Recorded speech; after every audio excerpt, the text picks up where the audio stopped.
Hey guys, welcome to another episode of the Misfit podcast. Gonna chat about the open cycle today. But before we get into it, Drew, what you got? sharpentheaxeco.com. We've got some of the stuff floating around right now. We have the new Misfit Performance hoodie. We didn't like any of the ones that we could buy to put our logo on, so we made our very own. Dope.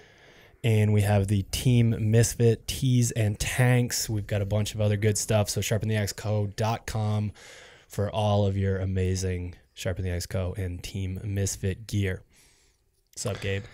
As we get closer to the Open, we are already getting a lot of inquiries about remote coaching. And so if you're looking at having somebody help you through the Open, or you're looking at lining up next season, definitely submit the application, misfitathletics.com/remote coaching. Get there, get that process started so we can get you on that team for the 28 season if you need to.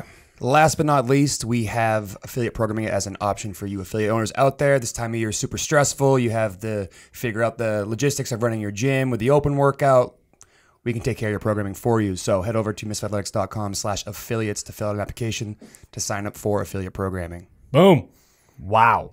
That was quick. We should be that smooth every time. Maybe people would stick around for the show. Pay attention. All right. You're sticking around because you all want to know what to do during the Open. Trained all year long, and now the moment has come to prove yourself. Very interesting. So we're going to jump into how we program during the Open. A lot of you guys are probably in your second, third, or fourth time, maybe fifth time around with us. I've lost track. But for those of you that don't know, the rest days actually get shifted. Well, one of the rest days gets shifted. So instead of resting on Thursdays, we rest on Wednesday. And before we get into what we're actually going to see for styles of workouts, because we are going to train during the Open. We don't just put training on the back burner. We do the Open and we train.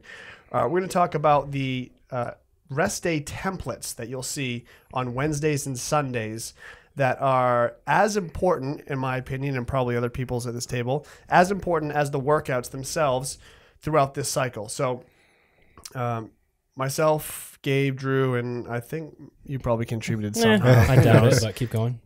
Have kind of put together a check sheet, Just and kidding, it's a lot more thorough than we've had in the past. We've made suggestions in the past and tried to steer you in the right direction, but we typically find that if we give you very direct directions, that we get a lot more people who actually follow through with this stuff.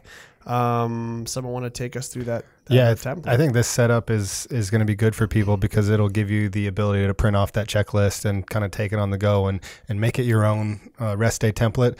But yeah, we have the specific breakdowns for what we want you to do in terms of a morning routine, in terms of mobility, you should be doing for your rest day. Let's go bit by bit through just to give them a little taste. So you started out by saying morning routine. What the hell does that even mean?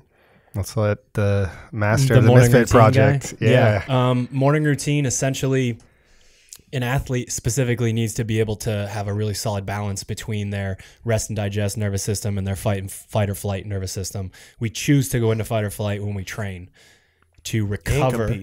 And compete and stress over things. So that stress piece is where we're really trying to decide to take that full step back and look at how often can we be in a more anabolic state where there's actual recovery going on. When we have that leap out of bed, everyone's been there at some point in their life. The alarm goes off. Oh shit. Pull the pants on, chug the coffee or the whatever energy drink as you're running out to the car.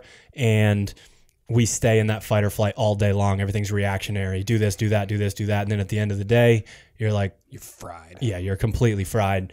So what we're asking for is people to start their day on their own terms, set up some sort of routine so that you can actually recover and make, solid decisions. And once the actual open workout day rolls around, you're in the right frame of mind to get after it. So I mean, that's the morning routine. Through the Open, how important is that? Like how you set your day up, especially on your performance day, when if you can take that morning routine that you're practicing on rest day and apply it to your training days and start the day off right. And if you're going to take the time to do that during your open workouts, which I think a lot of people do, they kind of change that day a little bit and they make sure that they're optimized to succeed. Why aren't we doing that 7 days a week? It makes total sense to be doing that type of thing. the Open for a lot of people presents extra stress just because you've worked all year, you have these 5 weeks to try to perform, and a lot of people psych themselves out or get into that frame of mind like, oh, this is it, and they don't actually like relax and just think about all the hard work they put in all year, and they totally change what they do. They don't warm up the same, or their training changes for these 5 weeks. Like those type of things are going to be themes we talk about in the podcast today, but it's just about getting you into a routine that allows you to perform with the least amount of anxiety as possible.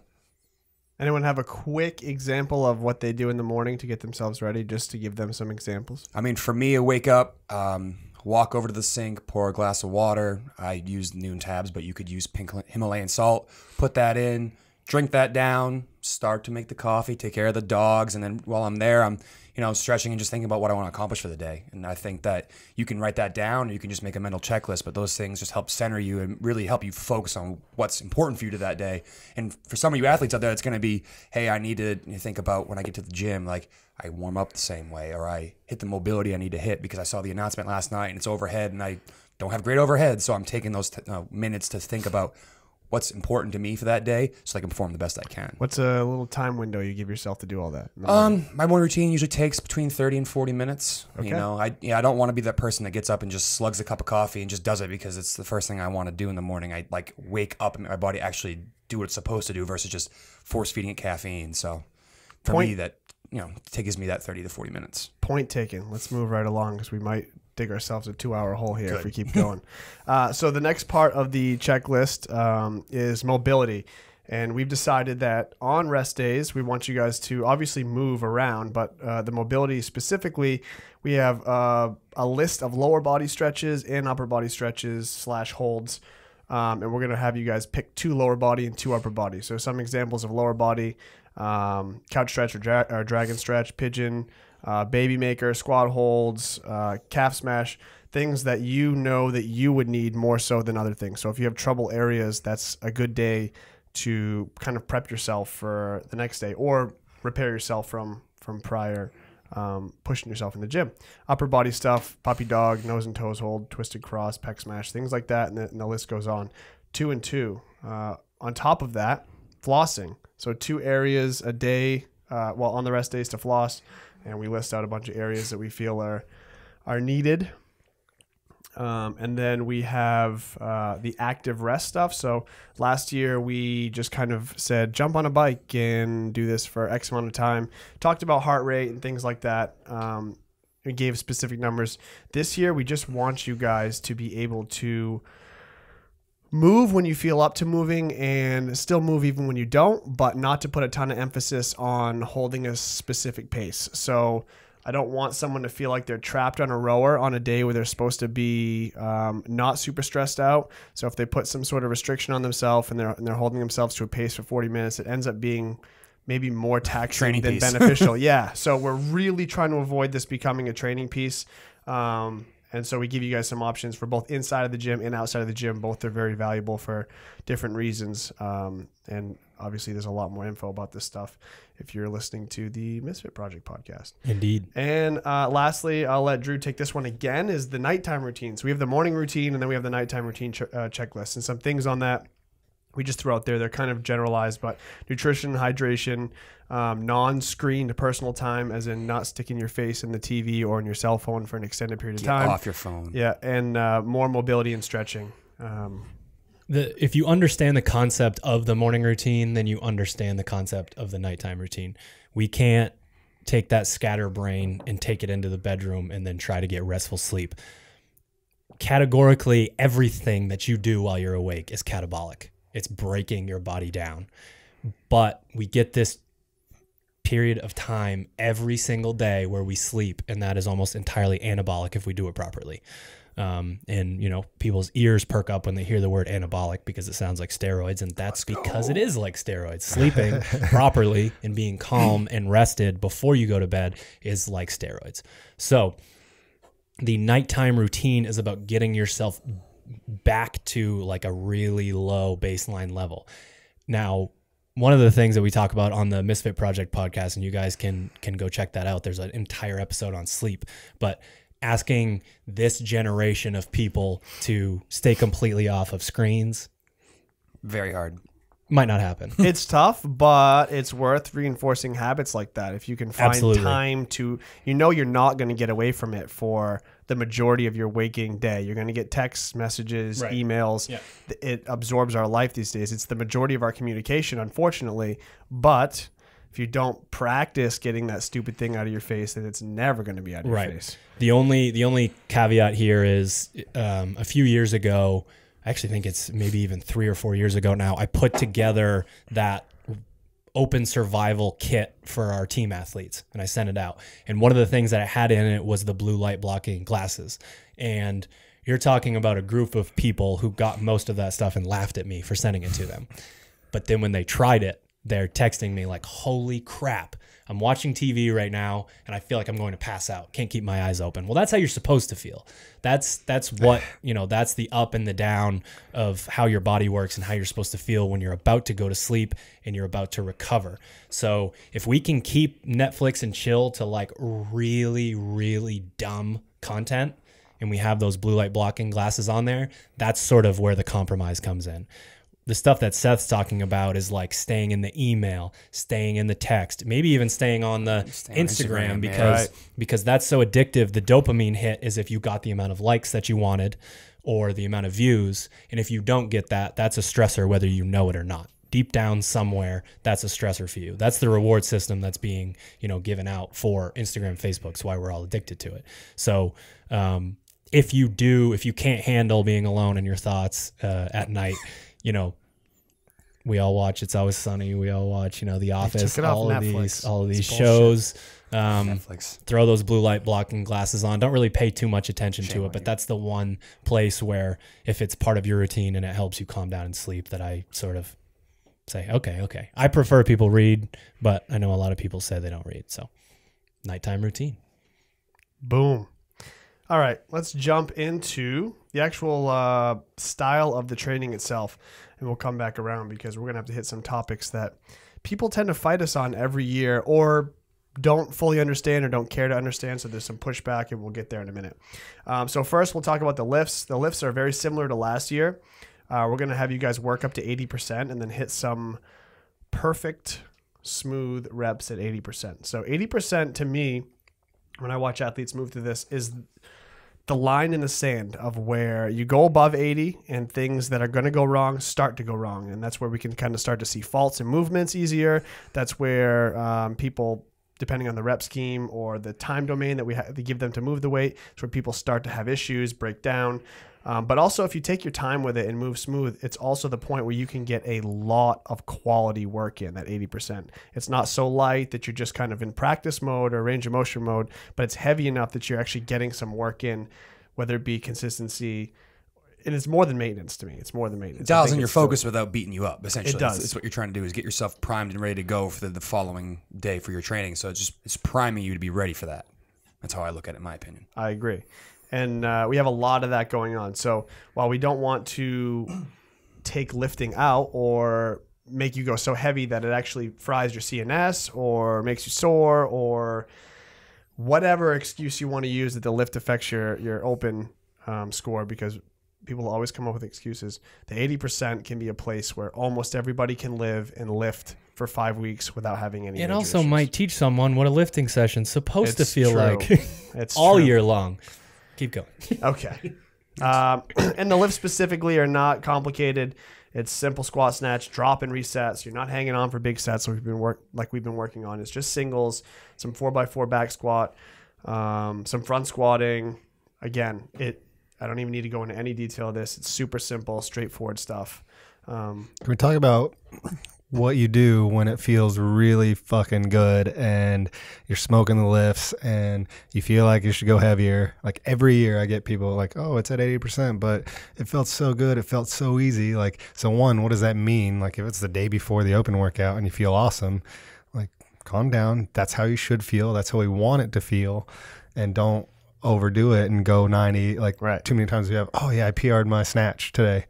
And then the next day they're like, oh, I don't feel so great. Like, yeah, I mean, sluggish. These are not supposed to destroy you. Like, don't let your Don't let your imagination run wild with this. Keep it super simple. So the goal is for these to feel light, smooth, and perfect. When you said Maybe not light, but yeah, smooth and perfect. when you said what do you do when it feels so good, I didn't really know what direction you were going to go. Okay. Get more. So that's it. I'm not gonna beat the lifting to death. It's that simple. Stay lifting on the open. Yeah. Easy as that. It is. The Metcons will be simple things that we both expect to see in the open, and just some real straightforward functional CrossFit stuff that we always see. Functional fitness stuff. Sorry, that we always see. Functional activity. Yeah. I'm not going to get too deep into this. We'll have a Metcon 3 days a week. Well, actually 4. Well, actually 5. What? But the training Metcons we have ahead of time, day 1, 2, and 3. And then you obviously go into Friday with 18-1, 18-2, whatever the heck the open workout is. And then we'll design kind of the 5th day of the week based on what the open workout is. So it's the one time a year we can't get too far ahead, because we don't just want to throw out some bullshit workout the next day and have it be almost the same piece or same movements, or have it affect your retest as well. So because a lot of you are going to be retesting, it's just the way it is. A lot of you are going to be retesting. So you'll be doing Metcons. Again, it's always the most bang for your buck training wise, and we've made them super simple. I mean, there's no tricks, nothing super complicated. We just want you guys to be able to keep moving and practice these things, assuming that you have a chance to get to the next level. And even if you don't, I mean, we still train all year long because that's what we do. So you don't stop now.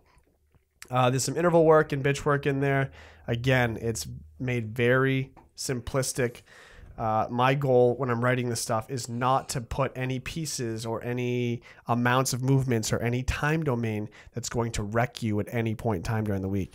Now, of course, intensity always has the ability to do that to people, right? So if the workouts are simple enough and you can turn it on, you certainly can put a hurting on yourself. And I'm not saying that you don't necessarily do that, but hopefully the dose is appropriate enough that even if you do go all out, you're not destroyed at any point in time. And I've tried to make that a point as I wrote these things. So they may feel like they're simple workouts, but if you actually treat them like a training piece, like you're supposed to all year long, like we talk about all the time, you will get enough out of them. That's for sure. And then lastly, regionals pieces. So because the volume's a lot lower in the open, 3 pieces a day, and most of you guys are not getting options because we're just keeping it straightforward, trying to build a template that allows you to both train and compete the open at the same time.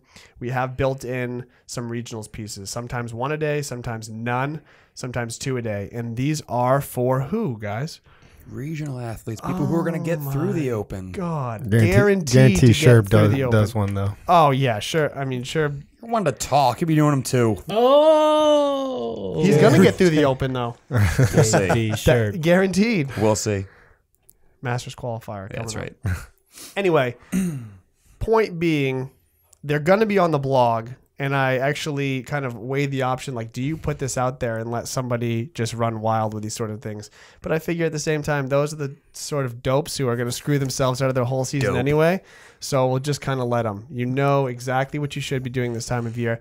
And it's almost never an overtraining problem. We always have an undertraining problem, right? It's people who don't want to keep training. And we're going to talk about that in a second. But so the regionals pieces will be clearly marked, regionals extras, and they're for those who are fortunate enough in this world to treat the open as a formality. And there's not that many plan of on you. it. It's just not that many of you. So keep that in mind. It's simple. That's what I got for this. So I mean, this podcast really is more about the open, right? it is. It's more all about the open than we wanted to make sure that you guys had your weekly schedule, you understood what to expect, but we have to take this opportunity to talk about the actual open itself. So we're hoping that the nuance to, adding in the rest day template and explaining to you guys what certain days should look like will help you during the open more than here's this day, here's that day, expect this on this day. It's starts to shift. The podcast will start to shift the closer we get to the season. And now we're here. We're here. It happens so fast. All right, I got a question for everybody. What do you say to an athlete who tells you that they don't want to train or work out the day before they're going to do their open piece? So we have rest days on Wednesday, we train Thursday, and then we do the open WOD Friday most times. It's funny is if it was literally any other time of the year, they would train normal. It wouldn't be an issue. The biggest thing I see here from athletes is that almost all of them complain about being stiff and tight and not feeling so good the day after resting. So why would you want to do that before the most important 5 weeks of the year? Why would you want to rest prior to doing that? To me, that makes no sense. We're trying to get the body through ranges of motion and get ourselves, moving so that when it comes on Friday that we're ready to go. We're not feeling stiff and achy. We're not spending an extra hour, fretting about, am I ready? Am I ready? Am I loose before I go into the workout? You want to have had that work done, and so that way you can warm up what you need to do mobility-wise, prime, and hit the workout without thinking too much about it. That's how I would look at it. Do you get any pushback? Do I get any pushback? Yeah. I used to. I mean, we got this question a lot more a few years ago, and then people started realizing that when they train the day before they do it, then they feel better when they do the open workout. And I have been suggesting this to all my athletes when they go to competitions. They're like, well, should I rest for even people thought they should rest for 2 days before the comp. Right. I'm like, I get that too. It's 2 weeks. And they started doing the modified training and just, a little bit of high intensity stuff before. And once they realize that it works, it's effective, and they feel awesome when they go into the competition, then I don't get any pushback. I mean, that's one of those things that you kind of have to trust us a little bit if you haven't done it before, and you'll realize it by the second week that it's the right thing to do. Well, you just said it too. It's modified training. We're not asking somebody to do 4 to 5 pieces of crazy training like you might find in cycle 2 or cycle 3. You won't do 150 chest to bar and have holes in your hands. No, there'll never be something that's designed to get you lit up or sore. It's always going to be simple range of motion that you can constantly move through. And there's even a flush built in at the end of the training day, 20 to 40 minutes on a bike row or whatever, so that you can, anything that you've sort of built up, you can get rid of and feel really good when you're done your session. But so for me, it was kind of funny last year dealing with 2 new athletes, Sam Quant and China Cho. They both were like, should I really be doing this? I've never done it this way before. And I said, I want you to try it week 1, trust me, and go from there. We fast forward to the end of the Open, China Cho, first place, Sam Quant, first place. Now, am I taking credit for that? No, but it shows that there's not some sort of situation, because to get first place, stuff's got to be right. You know what I mean? You can qualify still, when things are a little bit different, but I think that they both saw a little bit of a boost there. And for me, if I do get pushback from someone beyond saying, trust me and we'll go from there, is essentially trying to say, okay, next week when you do your full training week, I want you to give yourself a score for each workout. And then I want you to pluck out those 2 or 3 workouts that you crushed. Tell me if they're surrounded by certain things. Tell me if they're on the day after a rest day or if they're on the 3rd day in a row. And it's always in the midst of this perfect storm of I'm primed, but I'm not beat up. It was my 2nd or 3rd piece of the day, but the other ones didn't kill me for this. Those are the pieces where people say, I crushed that. But they can't, it's really hard for them to reconcile in their head. That's how it is in the Open as well. But that's exactly how it is in the Open. So that both lends to, you do need to train on Wednesday or Thursdays, and you need to keep training altogether to make sure that, what would happen if you half-assed your training for 4 weeks? You'd feel like shit. You'd go downhill. So if you half-ass your training during the Open, it's like deja vu all over again, sitting here doing another one of these podcasts and doing another rant about don't do this to yourself, but we have to. It's funny that you mentioned the where you find their most successful pieces, because I found similar things, and I don't want to put this out there and make the average person try something really out of their comfort zone right before the Open, because they haven't practiced it or they haven't realized they practiced it yet. But I'm not even sure. Actually, I am sure. I'm sure that doing the Open WOD as your first piece of the day is incorrect. I'm sure of that, but at the same time, I'm not going to tell the average Joe. If you told me that, that would be wrong for me, because I'm definitely a one and done intensity type of person. So if I had to go outside, above and beyond a primer, do a bunch of heavy lifting or another difficult Metcon, and then go do my Open WOD, I may have similar results, but I doubt I would be a lot better, because I'm not used to the volume. I'm not used to the intensity. I've been training one and done for years, and that's just where I'm at. Somebody who's really looking to make a push, they need more time. Like they start to thrive on that little bit of extra volume. Their body starts to really come into its zone when it realizes it's in the middle of its training day. And starting off with a 3-minute primer and then warming up, your ankle mobility and saying, "Hey, I'm ready to do an open WOD," is just incorrect to me. It's just wrong.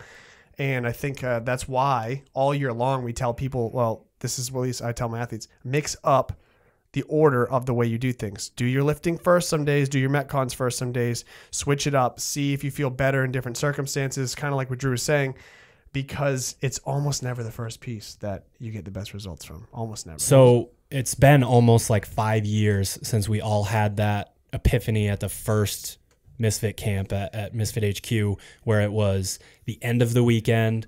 It was the end of 3 or 4 workouts and, lifts and everything a day. And it was the final thing on that day. I remember a ridiculous rowing thing that we did. I only remember it because Kevin Longmire was screaming at his partner. It was a partner thing. And I mean, people were rolling around on the ground dead. The very last thing that we did was the thruster chest to bar ladder. And this was only, I think it was like we did the rowing, then we did lunch, then we did that to finish. Every single regionals level or bubble athlete crushed their score from the year before. Huge PRs. Huge PRs. And one person, said essentially what was would have been the world record at the time. And it's just one of those moments where we knew we'd already been doing the primers and stuff. We knew our opinions on it, but they were like solidified and maybe even stretched further to say, what he's saying, it shouldn't even be, forget the primer. It probably shouldn't even be the first workout that you do of the day. And I know like Austin just had one of those moments where he did Sweaty Saturday, which is like 4 or 5 person teams, quick, like body weight type stuff, move on. That was one of his best training days. It had like an open retest or something. That was one of the best training days that he's had because he did that first. Yeah. And it had this like calm, loose feel to it. He was just having fun, but he was moving through intensity and then resting, like didn't stretch himself too far. But so it shows like there's something to really getting your body ready for this stuff. So if that's true, then being scared of a couple of air squats could pump out your legs. It's pretty ridiculous. I get the concept. I really do. I understand it. I could even understand it for myself, but it's not real. No. Yeah.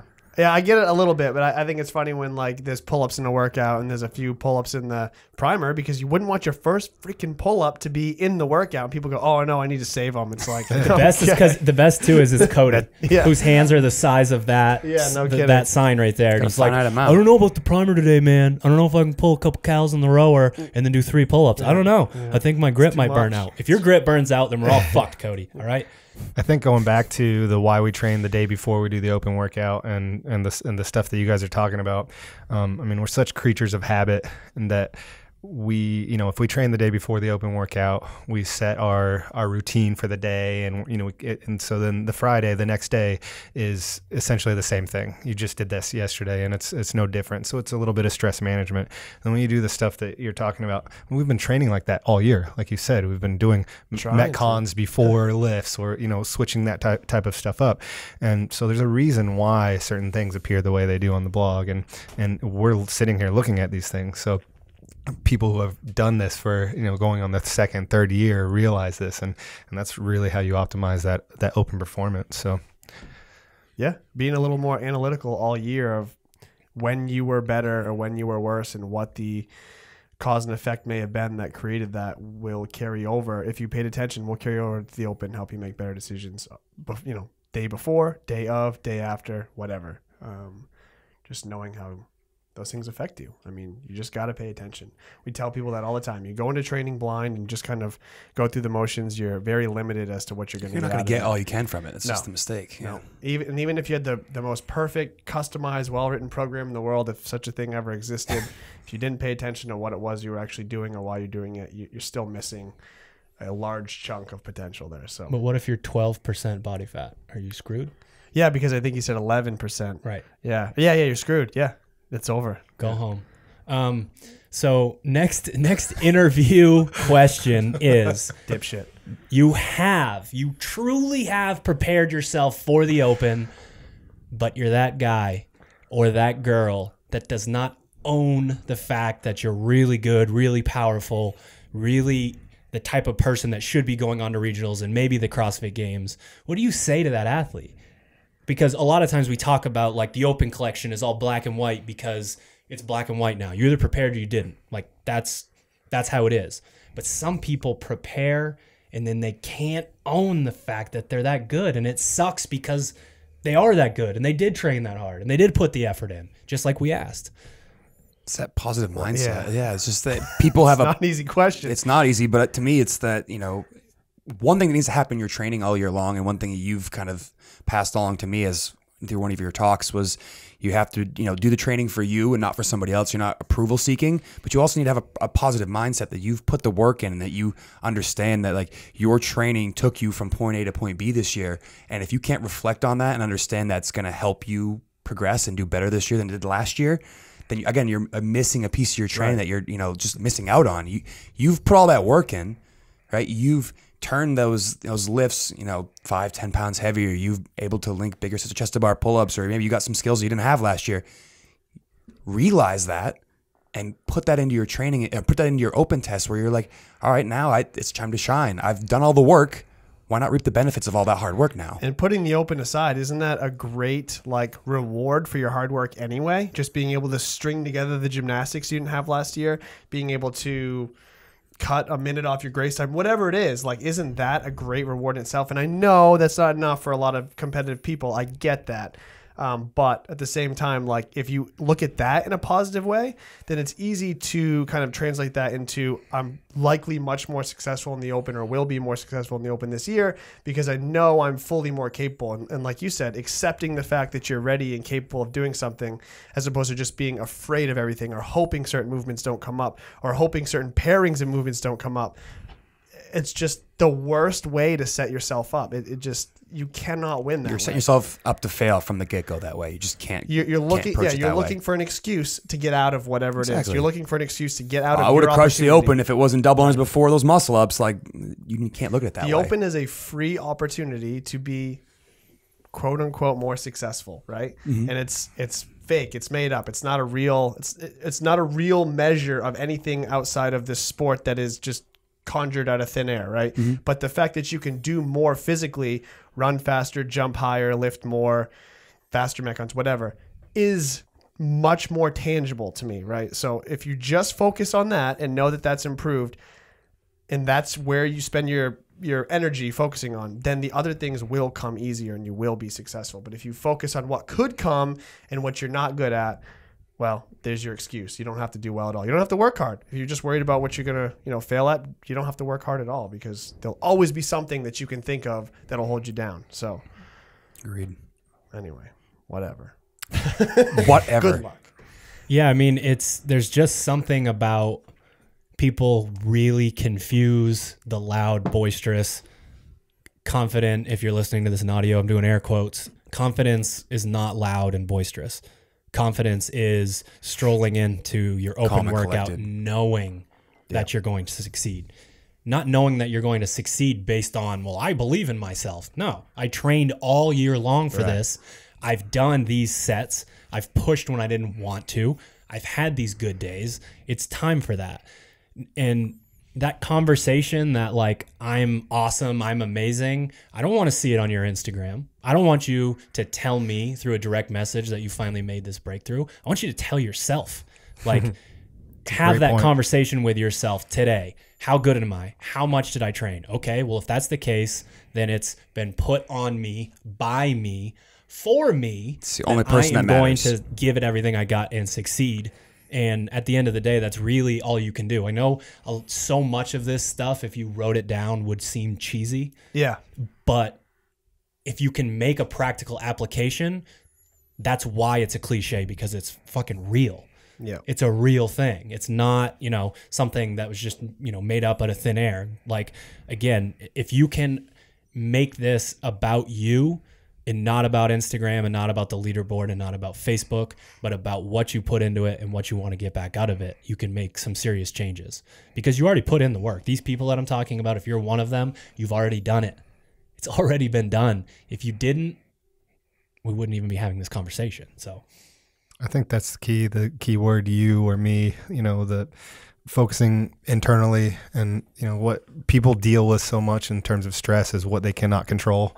And now it's about what you can control. And so there's an element of what you can't control. You don't know what the movement pairings are going to be or whatever. But if you focus on what you can control, what you've done to prepare for, what you really want, what your goal is, then I think that's the important thing. It's about you now. And if you think about the hundreds of thousands of other people that you're competing against and how great they're going to be doing, then you're going to be overwhelmed and you're going to... They feel the same way you exactly. feel. So if you can get yourself a couple notches higher in real confidence and real preparation, and the people who are having the same worries and anxiety that you have, you're just that much, more prepared than them. Absolutely. A really good, practical example is when the burpee standard came out. And I got messages from two of the most athletic people that I've ever met that are regionals and games level athletes that were concerned. And I'm like, there is no scenario where these other people are going to be able to adjust as fast as you. It doesn't matter. The standard does not matter. Are you fit? Are you athletic? It applies to everybody. Done. Check, check. It's over with. And we have our athletes that say, oh, I'm not athletic. You're one of the fittest people on earth. I don't want to hear that shit. You're pretty damn athletic. So the coordination doesn't always go with athleticism. We like to see that it does, but not always the case. Yeah. Yeah. What do you think? That's it, huh? That's it. Yeah, I think we've talked long enough. It's time to shine. It's your 5 weeks to shine. Well, we're going to be in your face every week over the next 5 weeks. Every Thursday night. If you're in a qualifying position, we'll likely give you a shout out on the podcast, and some of us might be doing the open workout Thursdays. I know I still will. Back to your point about best I giving can. shout outs, check the blog because we'll be posting the link to our Team Misfit, the kind of registration for Team Misfit 2018. If you go ahead and fill out the Google form, we'll have your name and your region and all that to look for you on the leaderboard, so we can give you guys your thanks, Jen. Good luck. Shout outs. Yes. So definitely register for that so we know who the hell you are. And look forward to seeing all the scores and everything come through over the next month and a half. Can't believe it's that time again. Jeez. I say it every year. It's annoying to say. When people are like, oh, it's winter again. How'd that happen? It's the open season again. How'd that happen? It's crazy. We're on year 7 of Team Misfit. And I'm ready for what Dave said to actually happen. I want to see some crazy changes to the open. I want to see them just flip this shit upside down. Body comp test? What if I don't know. Body comp test. Straight into a lift. I don't care what it is. I just want it to be way outside the box and see who can adapt to that. That's what I want to see. The best athletes and the best human beings will adapt to the most. As an online coach, I agree with you. As an affiliate owner, I'm like, oh, here we go. Here we go. 10K would be so fun to run in class. That'd be a hoot. It's going to be awesome. All right. That's it. Very good. Thanks for tuning in, guys. Hope you're still with us. And until next time, you can subscribe, all that good stuff, and we'll see you later. Okay? Good luck. Bye.